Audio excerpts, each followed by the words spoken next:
منگیتر سے بات چیت کرنا ملنا جلنا کیسا ہے؟ منگیتر سے فون پہ بات چیت کرنا ملنا جلنا اور اٹھنا بیٹھنا کیسا ہے جبکہ دونوں رشتہ دار بھی ہوں؟ ممتاز احمد مصدوم بلوچستان سے، جی بالکل جائز نہیں ہے، منگیتر کا مطلب بیوی نہیں ہوتا۔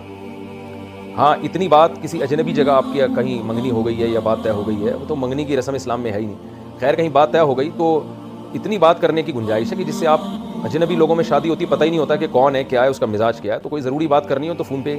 اس حد تک بات کی جا سکتی ہے جس سے اتنا اس کو سمجھ لیا جائے کہ بھئی اس کی ترجیحات کیا ہے۔ مثال کے طور پر ایک آدمی چاہتا ہے میری بیوی دیندار ہو، باپردہ ہو، نمازی ہو، تو اس سے اتنی بات براہ راست پوچھ لی جائے کہ بھئی یہ دیندار ہے، نمازی ہے بھی یا نہیں ہے۔ ایسی کوئی ضروری بات ہو تو اس کے کرنے کی گنجائش ہے جو دوسروں سے پتہ چلانا مشکل ہو، تو وہ کبھی کبھار، وہ بھی یعنی کبھی کبھار کیا ایک آدھ دفعہ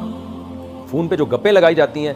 اور منگنی کا مطلب یہ سمجھا جاتا ہے اب تو ہم میاں بیوی بننے والے ہیں، اب تو جو جتنی مرضی گپیں لگائیں ڈیٹے ماریں، بالکل حرام ہے۔ منگیتر سے بات چیت کرنا ملنا جلنا کیسا ہے؟ منگیتر سے فون پہ بات چیت کرنا ملنا جلنا اور اٹھنا بیٹھنا کیسا ہے جبکہ دونوں رشتہ دار بھی ہوں؟ ممتاز احمد مصدوم بلوچستان سے، جی بالکل جائز نہیں ہے، منگیتر کا مطلب بیوی نہیں ہوتا۔ ہاں اتنی بات کسی اجنبی جگہ آپ کی کہیں منگنی ہو گئی ہے یا بات طے ہو گئی ہے، وہ تو منگنی کی رسم اسلام میں ہے ہی نہیں، خیر کہیں بات طے ہو گئی تو اتنی بات کرنے کی گنجائش ہے کہ جس سے آپ اجنبی لوگوں میں شادی ہوتی پتہ ہی نہیں ہوتا کہ کون ہے کیا ہے اس کا مزاج کیا ہے، تو کوئی ضروری بات کرنی ہو تو فون پہ اس حد تک بات کی جا سکتی ہے جس سے اتنا اس کو سمجھ لیا جائے کہ بھئی اس کی ترجیحات کیا ہے۔ مثال کے طور پر ایک آدمی چاہتا ہے میری بیوی دیندار ہو، باپردہ ہو، نمازی ہو، تو اس سے اتنی بات براہ راست پوچھ لی جائے کہ بھئی یہ دیندار ہے، نمازی ہے بھی یا نہیں ہے۔ ایسی کوئی ضروری بات ہو تو اس کے کرنے کی گنجائش ہے جو دوسروں سے پتہ چلانا مشکل ہو،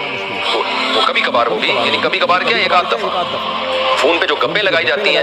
اور منگنی کا مطلب یہ سمجھا جاتا ہے اب تو ہم میاں بیوی بننے والے ہیں، اب تو جتنی مرضی گپیں لگائیں ڈیٹے ماریں، بالکل حرام ہے۔